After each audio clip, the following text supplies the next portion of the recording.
Tia Miseria, retold by Olga Loya. Once there was an old woman named Tia Miseria, Aunt Misery. She lived outside a little town. Tia Miseria was poor but happy. She had her jardín con verduras, her garden with vegetables. She had her pollos grandes, her big chickens, and she had her árbol de peras, her pear tree. Oh, how she loved her pears. She would pick a pear and feel the pear's smooth shape, and when she bit into that sweet pear flesh, she would sigh and say, Ay, qué deliciosa, qué maravillosa. Oh, how delicious, how marvelous. Tia Miseria was a very proud woman, who would walk through the village with her back straight and her hair pulled back into a moño, in a bun. Although Tia Miseria was very old, her face was quite smooth, except for a few wrinkles around her eyes. But Tia had a problem. It was the boys in the neighborhood, the ones who had named her Tia Miseria. They would run right through her garden, step on all of her vegetables, and yell tauntingly, Tia, Tia, Tia Miseria. They would climb her pear tree and take bites out of the pears. The juice would run down the sides of their mouths as they teased the old woman. Tia, Tia, Tia Miseria. Poor Tia, she would get so upset. She would go under the tree and yell, Bajen de mi árbol ahora mismo. Come down from my tree right now. But the boys would just look down at her and tease, Tia, Tia, Tia Miseria. When they were good and ready, they would climb down and run through her garden screaming, Tia, Tia, Tia Miseria. Poor Tia. After the boys had run away, she would have to replant her garden, and then she would have to get her pollos, her chickens, out of the bushes because they would get so scared by the muchachos, the boys. But what was worst of all was that those boys were eating all of her sweet, delicious pears. One night, as she was cooking supper, she heard a knock at the door. When she went to see who it was, there was a man there who said, Ay, por favor, ¿me puedo quedar la noche? Hace tanto frío. Oh, can I please stay the night? It is so cold. Pues, como no? Well, why not? Said Tia. Entre, come in, come in. Tia gave him frijoles, beans, arroz, rice, tortillas, pancakes, and more. Oh, they had a fine dinner. In the morning the man said, Tia, I am a magician. Because you have been so kind and generous, I will give you one wish. Un deseo. One wish, exclaimed Tia.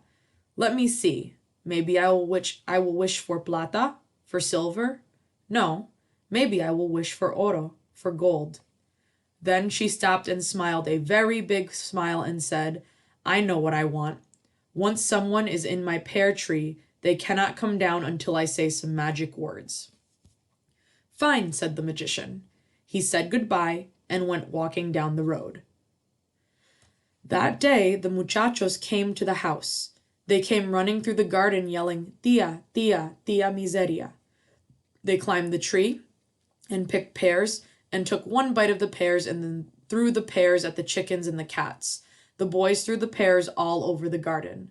But Tia did not act like she usually did. Instead of going under the tree and yelling, she went into the kitchen and brought out a cup of coffee. She stood on the porch, sipping her coffee with a smile on her face. The boys knew there was something very, very wrong. She never acted that way. So they did the one thing they knew always made her angry. Tia, Tia, Tia Miseria, they taunted.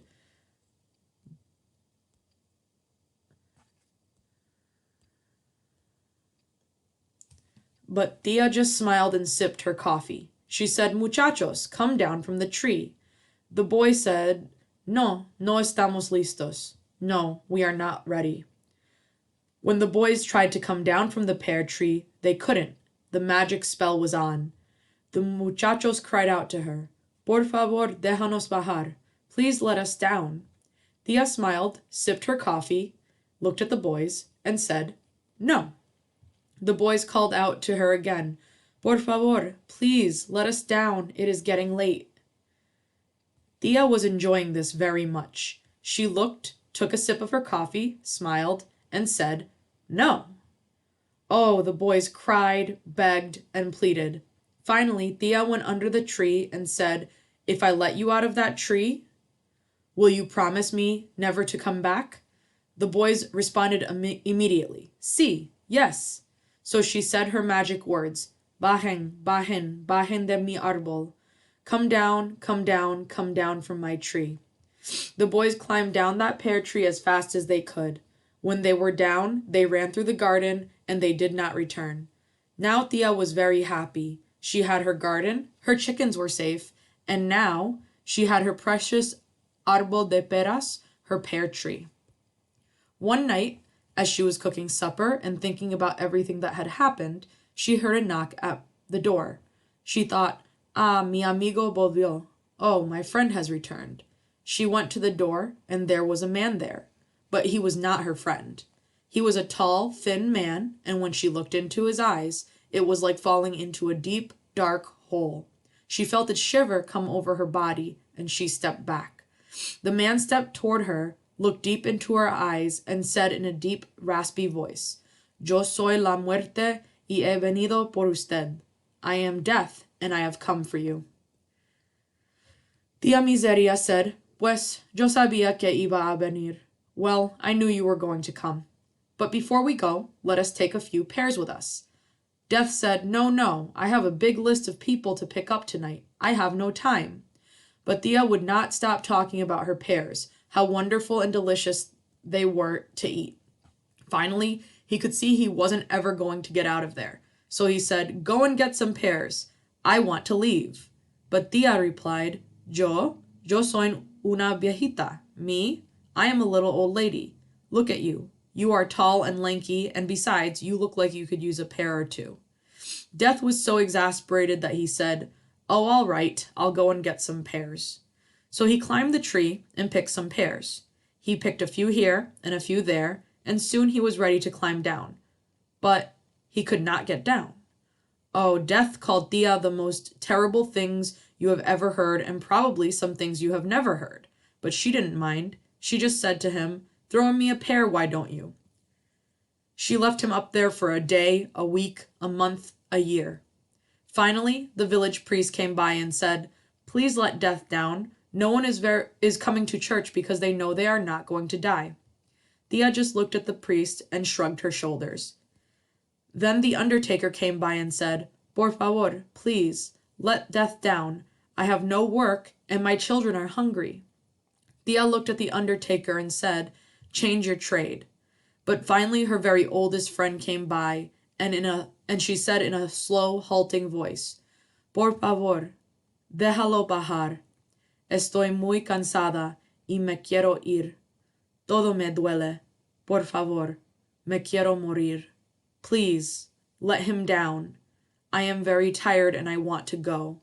Everything hurts me. Please, I want to die. Thea could not refuse the request of her oldest friend.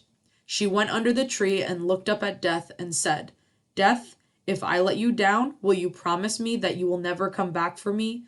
Death said, "Sí." He was tired of being up in that pear tree. Thea said her magic words, "Baje, baje, baje de mi árbol." Death came down from the pear tree and scooped up Tia's old friend and went running down the road. Death did keep his promise. So Tia Miseria lives on, and that's why some say that as long as Death keeps his promise, there will be misery in this world.